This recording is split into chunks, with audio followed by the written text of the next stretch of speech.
बेहद के दादाजी अर्थात बापूजी ने अपने दिव्य दृष्टि के द्वारा ब्रह्मांड, महाब्रह्मांड, परम महाब्रह्मांड, बेहद का ब्रह्मांड, बेहद के बेहद की कलाओं का ब्रह्मांड, बेहद के बेहद की कलाओं का ब्रह्मांड अर्थात मल्टीवर्स और मल्टीवर्स से ऊपर हद और बेहद की सारी दुनिया को अर्थात समस्त रचना को देखा है। बापूजी द्वारा दिव्य दृष्टि से मिले हुए ज्ञान को यहाँ सरल शब्दों में समझाने का प्रयास किया गया है एवं इस परम एवं बेहद के ज्ञान को धरती लोक के मनुष्यों को समझाने के लिए इस पुस्तक को लिखने का निर्णय लिया गया है, जिसके बारे में पूरी पृथ्वी पर आज तक किसी ने भी न कुछ बताया, न ही वेद, पुराण, उपनिषद एवं शास्त्रों आदि में कहीं भी लिखा गया है। इस पुस्तक को लिखने का उद्देश्य यह है कि हर मनुष्य को जानकारी मिले कि परग्रहियों के द्वारा हमें हमेशा से जो संदेश भेजे जा रहे हैं उनके प्रति हम जागरूक होएं। हमें पता चले कि इस धरती के अलावा कहीं और भी जीवन है। इस समग्र विश्व में हम अकेले नहीं हैं। जीवन केवल धरती पर ही नहीं है, हमारे ब्रह्मांड यानी कि सोलर सिस्टम के अंदर भी सातों लोकों पर अलग अलग ग्रहों पर अलग अलग जीवन है। अनंता अनंत गैलेक्सी यूनिवर्स है जहां पर अलग अलग जीवन है और इसी को समझाने का इस पुस्तक में प्रयास किया गया है। इस पुस्तक लाइफ इन मल्टीवर्स को लिखने का मुख्य उद्देश्य यही है कि हर मनुष्य अपने आप को जान पाए, अपनी आत्मा को जान पाए, अपने आत्म स्वरूप को समझ पाए और यह समझ पाए कि हमारा मूल स्वरूप क्या था। हम निराकारी से आकारी और आकारी से साकारी कैसे बने, किस प्रकार निराकारी से सृजन हुआ, किस प्रकार से आकारी रूप से सृजन हुआ, और हम यह समझ पाए कि जो भी हम देख रहे हैं उसका मूल आधार सूक्ष्म से ही है। सूक्ष्म जगत से ही चीजें स्थूल जगत में आई हैं। इस बात का संदर्भ आपको बहुत जगह मिलेंगे। पुराने अलग अलग धर्मों की किताबों में कई जगह आपको यह संदर्भ जरूर मिलेगा कि सूक्ष्म से ही हर वस्तु स्थूल में आई है। तो प्रश्न यह उठता है कि सूक्ष्म में दुनिया किसने बनाई? सनातन शास्त्रों में यह बातें गहराई से समझाई गई है कि हमारी धरती अरबों खरबों साल पुरानी है।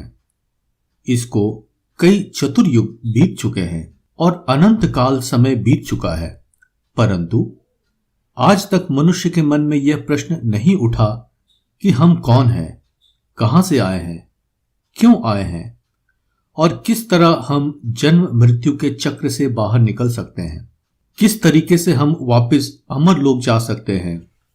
आत्मा की अंतिम खोज, अंतिम प्राप्ति, परम धाम, परम शांति को कैसे प्राप्त करे।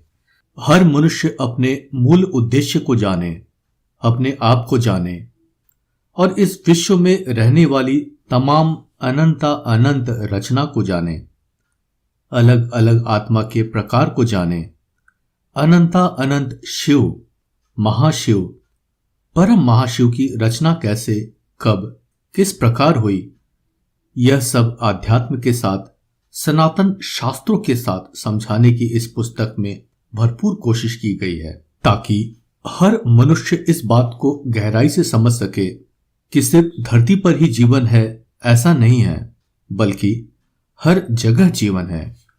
बेहद का विश्व कितना बड़ा है, बेहद का विश्व कैसे बना, इसके रचनाकार कौन है, कौन है उस रचयिता की रचना करने वाला, कौन इनको चलाता है, कौन है अल्टीमेट पावर, ऑलमाइटी ऑथोरिटी, सर्वशक्तिमान सत्ता। आज धरती पर जितने भी धर्म हैं वह तो कुछ हजारों साल पहले ही आए हुए हैं, जबकि हमारा ब्रह्मांड खरबों साल पुराना है। तो इन सभी धर्म पिताओं की रचना किसने की, कौन है उनके रचयिता? हमारे देवी देवता क्यों मनुष्य बन गए हैं? क्या है सूक्ष्म जगत? क्या आत्माएं सूक्ष्म में एक ब्रह्मांड से दूसरे ब्रह्मांडों की यात्रा करती हैं? मृत्यु के बाद मैं कहां जाऊंगा? अविनाशी दुनिया कहां है? आत्मा वहां कैसे जा सकती है? आखिर ऐसा क्या हुआ कि यह हमारा पूरा मल्टीवर्स, जो परम लाइट, परम तत्वों का था, वह गिर के 5 तत्वों का बन गया और अमर लोक मृत्यु लोक बन गया? ऐसे अनेक प्रश्नों के जवाब आगे आने वाले अध्याय के अंदर देने का प्रयास किया गया है। बेहद के दादाजी ने तपस्या और साधना से निराकारी अवस्था में रहकर इस परम ज्ञान को इमर्ज करके अपने अवचेतन से चेतन मन में लाकर हमें यह परम ज्ञान दिया है। इतने विस्तृत और बहुआयामी ज्ञान को इस धरती लोक पर उतारना तथा दूसरे आयामों की बातों को यहां इस हद की दुनिया की भाषा के शब्दों में रखना बहुत ही कठिन है। बेहद के दादाजी ने समझाया कि हमारी धरती जैसे अनेक धरतियां हैं, अनंता अनंत ब्रह्मांड है, गैलेक्सी और यूनिवर्स है। हमारे जो इस एक मल्टीवर्स में है, इन सभी को चलाने वाले सृजक अलग अलग है। ऐसे अनंता अनंत ब्रह्मा, विष्णु और शंकर है। अनंता अनंत शिव, महाशिव और परम महाशिव है और उनकी अपनी सृष्टि और रचना है। ये परम ज्ञान बापूजी ने गहन अध्ययन, निराकारी और समाधि अवस्था में जाकर उतारा है। आइए इस ज्ञान को अपने अंतःकरण में उतारें और आत्म साक्षात्कार की अनुभूति करें, अन्यथा ये अमूल्य मानव जन्म यूं ही चला जाएगा। इस मृत्यु लोक से निकलने का जो बेहद का ज्ञान बापूजी ने दिया है, उसे पढ़ें और अपनी आत्मा का कल्याण करें। बेहद की परम महाशांति।